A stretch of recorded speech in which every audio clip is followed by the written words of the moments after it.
Plastic is created from crude oil or petroleum, which is known as a natural resource.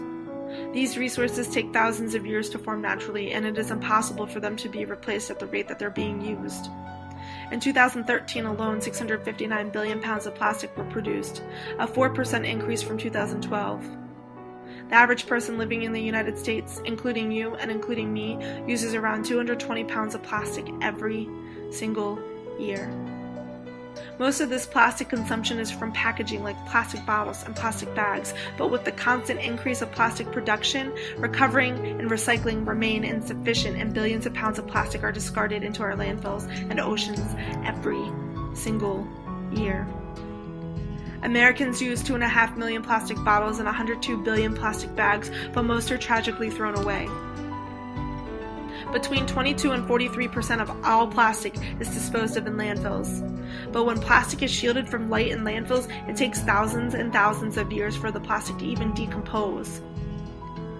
Oftentimes, discarded plastic breaks and wears down into our land, contaminating our soil and contaminating our water, ruining vital components of life, food and water. 22 to 44 billion pounds of plastic end up in our oceans every single year. 5.25 trillion plastic particles weighing roughly 593 million pounds are floating in the world's oceans right now. This waste results in a loss of over $13 billion every single year, in destruction of fisheries and tourism, destruction of all of our beaches, and destruction of many pertinent ecosystems.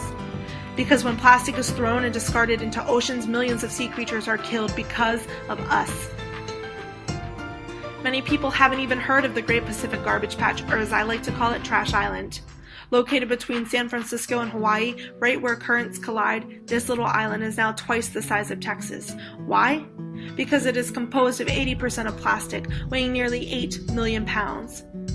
So much discarded plastic from our personal use has made its way to the home of the albatross, where thousands are dying every single day because their food consists of our tiny plastic particles and their bodies can't digest it. Some of the plastic particles in the currents on the way to Trash Island actually stay in the oceans, where fish begin to eat it, and then we eat the fish and wonder why there are such high levels of BPA in our blood. Many people think that it is too hard to recycle and choose to forget the benefits of recycling. Nearly 6 to 10 times as many jobs are actually created through recycling, reuse, and composting initiatives as incineration and landfill jobs create. Recycling 2,205 pounds of plastic saves 1,000 to 2,000 gallons of gas, a natural resource that is depleting so quickly that we may lose it in our lifetime.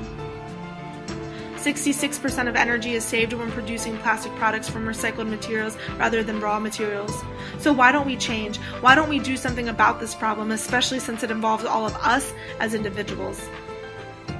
Mother Earth has given us resources that we use every single day, yet we continue to break her down, destroy her, use her, and abuse her. One day there will be no animals to see, no air to breathe, no water to drink, and in the end, all that will be left is money. Alanis Obamsawin said it the best: when the last tree is cut, the last fish is caught, and the last river is polluted, when to breathe the air is sickening, you will realize too late that wealth is not in bank accounts and that you can't eat money. So think about it. Does the dollar really matter when the whole world is gone?